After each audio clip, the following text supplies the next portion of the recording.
Hello, my name is Sophie Pedersen, and today I'm going to be giving you a tour of our freezer and shipping room or area. So, let's get started. This used to be a shop where you kept vehicles and tools, but now it's been turned into where we run our business. So, as we enter, here's the door. So, as we move this way, this is the giant shop door where this is kind of where we unload the meat once we get new inventory. But back here, we just have a fan to keep moisture out, and then we just have some plain boxes back here that we put stickers on, just a place to keep them. Here we just have a cart. This is what we use to roll out shipments to the FedEx man onto his FedEx truck when he comes. Here is just a big cooler that we use for picking up dry ice and then bringing it back here. Here we have our logo, and this is our giant walk-in freezer and cooler. The cooler is on this side, but we do not use this. And this side is the freezer where a lot of things happen. So again, we have our logo here. It's at 0 degrees. And if I turn on the light, let's see, we can look inside the freezer here. We'll be getting some new inventory soon, but let me just show you how we organize it. So if you step in here, you can see there are a bunch of different colorful bins. In these colorful bins are the meat. It's the meat. So this is how we separate it. We write on the bins. Each one has a color. Some share a color, but these bins work perfectly because they're flexible and they don't snap because of how cold it is in here. Some things are already in their original boxes, but soon we'll be getting more inventory and organizing this. It's very organized though. So I'll show you some packaging.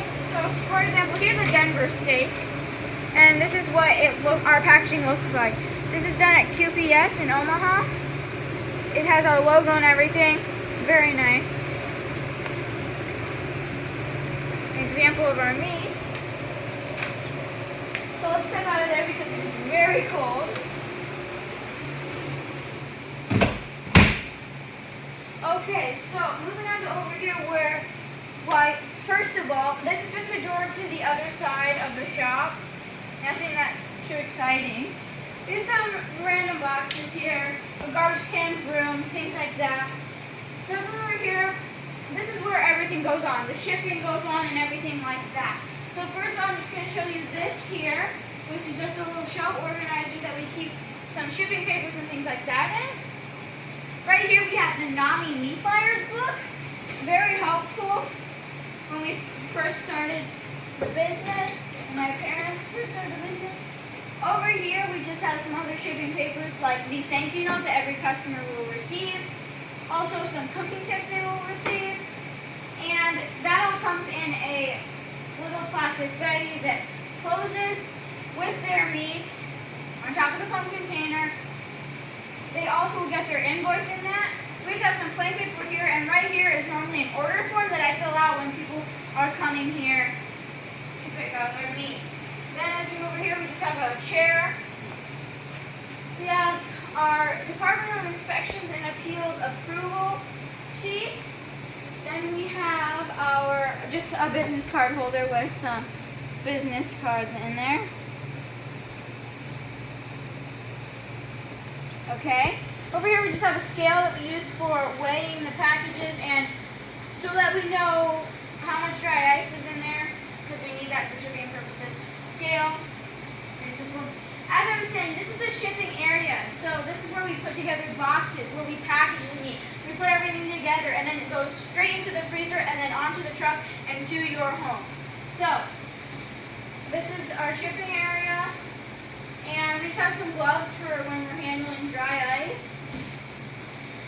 Moving down here to this counter, on the bottom we just have these shoes that we use when we're in the freezer normally. My mom's and my brother's and then my dad's. So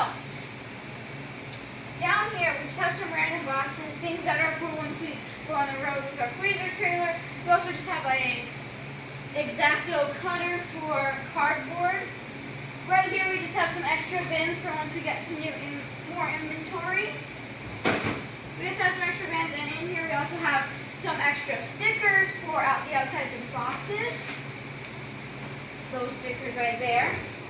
And above here, right here, are just some examples of bags for people once they come to the farm to get their meat. We have a small version and a big version. And these are great. They keep things cold for a pretty long time. Dehumidifier. Just a scented air freshener. They have a dry ice scoop for the dry ice, so we're obviously not touching it. Here we just have our cuts of beef that I drew out, and on here it just has all of our cuts and where they come from, so just in case someone is wondering where they come from, or if we drew a blank and can't remember where something's from, we can look over here and we just have everything on here, so that's good. And we can always add the new cuts that we get to that. Over here is another table for shipping. Right here again is more bins for once we get more inventory. We have dry ice labels for the boxes, where we put weights and whatever for shipping purposes. Some thin plastic bags for different things. We have some perishable stickers for the outsides of boxes. And here we just have extra tape, some painter's tape, and tape guns. Cardboard cutouts to separate the dry ice from the meat so that the packages don't open while being shipped. Another fan, just some paper here. We don't really use that a lot, but over here we just have a clock. Then it's just a bunch of random things over here. We have Sharpies for writing on bins, scissors, clothes, all those different things. A calculator for when people come to buy meat. Right here we have a pounds to kilograms conversion sheet that I made, and this is we use this for dry ice. Over here we have a whiteboard which just has our newest Wagyu Wednesday value packs on it, the current ones, and right now we have our fillets and patties value pack and our Labor Day special, which is use a discount code. And the other one, these are great deals, so definitely check those out. These are just some dry ice markers. Right here are some extra bags that we put stickers on for when people pick up meat, as I showed before. Those are just some extra ones, and just a bunch of extra printed boxes and things like that.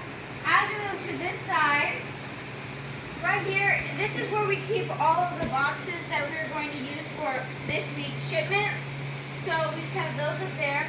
Right here we have foam containers. These are the medium size, and down here we have a medium size of boxes that are just plain and we put stickers on. Now moving back here, right here are large plain boxes from Uline, and here's a large foam container. Multiple of those. Some thermal bags, just some original boxes from when the meat comes from Omaha before we convert it into the other bins. Some medium or large printed boxes. Then as we move back over here, by the way, this is the cooler door, but again, we don't use that. And so right here we just have more of these bags right here, hanging right here and here, and also back there, but right here we have small foams and small printed boxes. Also, if you're wondering what these boxes are, they are insulated foam containers in their original boxes before we restocked the shelves. Again, back between this little, behind the freezer against the wall, we just have some extra plain boxes, and right there's some more bags. And that is just about it for Ferris Wagyu's freezer room or shipping area. And thank you for watching.